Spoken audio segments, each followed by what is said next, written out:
বিশাল আর রহস্যময় এই মহাবিশ্ব। যুগ যুগ ধরে মানুষ তারা দেখে ভেবেছে আমাদের আদি কোথায়, এই গ্রহনক্ষত্র, ছায়াপথ আর মহাজাগতিক সবকিছুর শুরুটা ঠিক কোথায়। এই প্রশ্নটা বহুকাল ধরে ঘুরে বেড়াচ্ছে। আমাদের পুরাণ, দর্শন আর ধর্মগ্রন্থ সব জায়গায় এই প্রশ্নের উত্তর খোঁজার চেষ্টা করা হয়েছে।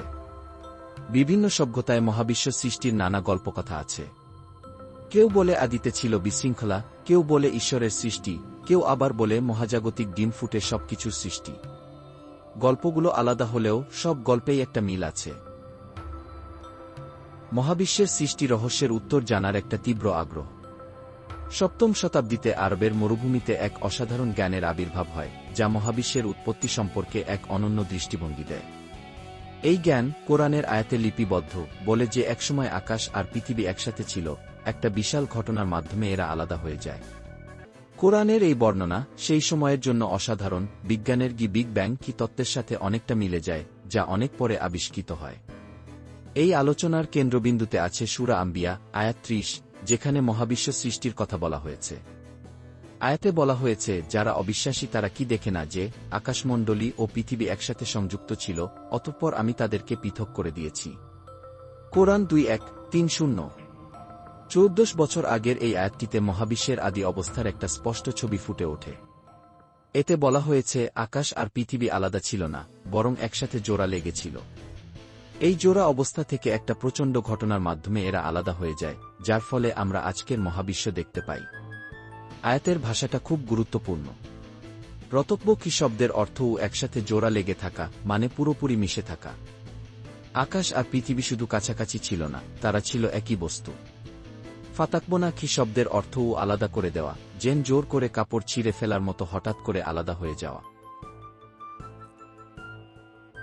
কিছুদিন পর ঘনবিংশ শতাব্দীতে বিজ্ঞানের অসাধারণ উন্নতির সময় এডুইন হাবল একটা অভূতপূর্ব আবিষ্কার করলেন।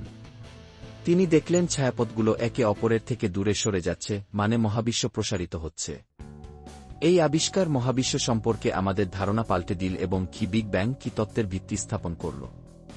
বিগ ব্যাং কি তত্ত্ব বলে, প্রায় 3.8 বিলিয়ন বছর আগে মহাবিশ্ব অনেক গরম আর ঘন অবস্থা থেকে সৃষ্টি হয়েছিল। এই অবস্থাকে কি সিঙ্গুলারিটি বলা হয়, যেখানে মহাবিশ্বের সকল পদার্থ আর শক্তি একসাথে ছিল। 1 সেকেন্ডের ভগ্নাংশে মহাবিশ্ব অনেক দ্রুত প্রসারিত হতে শুরু করে, ঠান্ডা হতে থাকে আর বিশাল আকার ধারণ করে।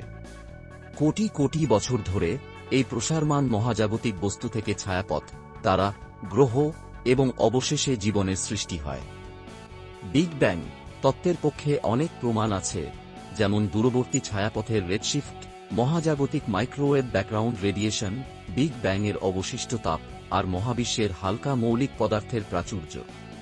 এই প্রমাণগুলো তাত্ত্বিক মডেলের সাথে মিলে বিগ ব্যাং কে মহাবিশ্ব সৃষ্টির সবচেয়ে গ্রহণযোগ্য বৈজ্ঞানিক ব্যাখ্যা হিসেবে প্রতিষ্ঠিত করেছে। কোরআনের আয়াত আর বিগ ব্যাং তত্ত্ব, যদিও এদের মাঝে হাজার বছরের ব্যবধান, মহাবিশ্বের আদি ইতিহাস সম্পর্কে অনেকটা একই রকম ব্যাখ্যা দেয়। দুটোই বলে মহাবিশ্ব একটা একত্রিত অবস্থা থেকে সৃষ্টি হয়ে দ্রুত প্রসারিত হয়েছে। এই মিল কিছু কৌতূহলোদ্দীপক প্রশ্নের জন্ম দেয়। ঐশ্বরিক জ্ঞানের প্রকৃতি কি? বিশ্বাস আর বিজ্ঞানের সম্পর্ক কি? কিভাবে 7ম শতাব্দীর একটা গ্রন্থে এমন বর্ণনা থাকতে পারে যা শতাব্দী পরে আবিষ্কৃত বৈজ্ঞানিক তত্ত্বের সাথে এত মিলে যায়?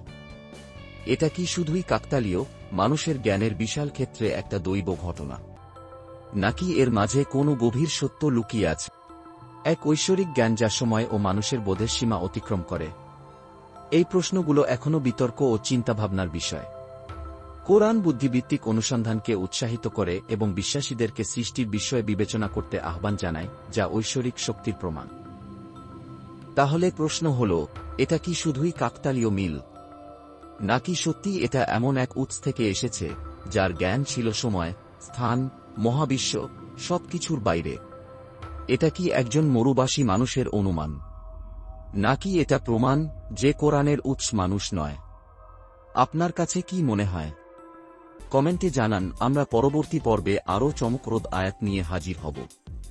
ভিডিও ভালো লাগলে লাইক দিন, আর এমন চিন্তা প্রবাহ চলুক সাবস্ক্রাইব করে পাশে থাকুন বসানো বইফের।